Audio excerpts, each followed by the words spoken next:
What's happening, everybody? Welcome back to the Hybrid Network and yet another Dragon Ball discussion video. Boy, episode 81 was really jam-packed with all kinds of cool info regarding the upcoming Tournament of Power, something that gives us a real good look at what to expect from the upcoming tournament. And to my surprise, along with several others, it's a free-for-all? So in episode 81 of Dragon Ball Super, after Goku's big fight with Bergamo of Universe 9, which was kind of an underwhelming battle in all honesty, but that's neither here nor there, the exhibition match has now been concluded, and based on the results, we now have some new rules regarding the actual Tournament of Power. As given by the Grand Priest on behalf of Lord Zeno, the Tournament of Power's new stipulations are as follows. In order to win a match, a fighter must knock his opponent out of the ring. There's no knockout wins here. A fighter will just have to throw their opponent out of the ring if a knockout occurs, which actually might be kind of hard to do, but I'll get to that later. Secondly, no weapons besides one's own techniques may be used. Fighters must rely on their own skills and strength in this tournament. Thirdly, killing your opponent is not permitted, and will most likely end in disqualification for that particular fighter that kills their opponent, although it's not directly stated what the consequences of this action are in the episode. In addition to all of that, flight is actually nullified in the outskirts of the World of Void's fighting arena, meaning that once you're knocked out, you can't just zip back into the ring.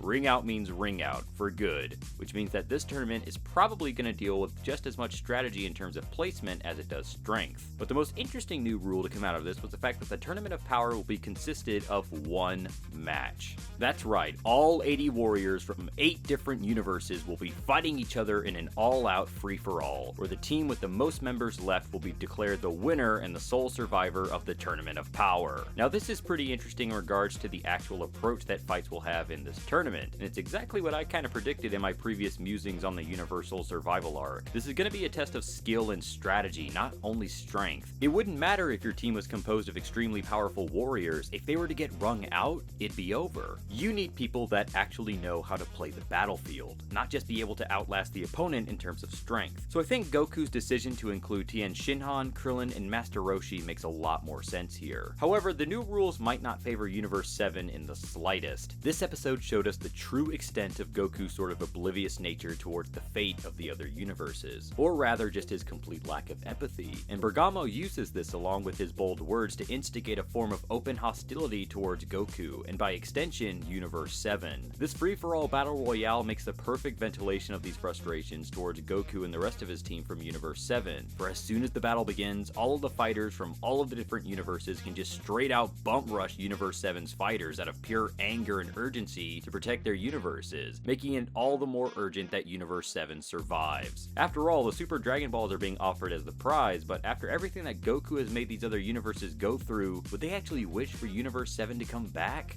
I don't think so. So the stakes are even higher now, as our team has to endure the oncoming onslaught brought upon them by Goku's desire to fight the strongest, no matter the cost. But those are just my thoughts. The real question here is, what do you guys think? Let me know in the comments down below, and if you have an idea you'd like to see for a future topic, let me know down below and maybe I'll cover it at some point in the future. Be sure to subscribe to the Hybrid Network to stay all up to date on all of our content as it comes out, and we'll catch you next time on the next Dragon Ball discussion.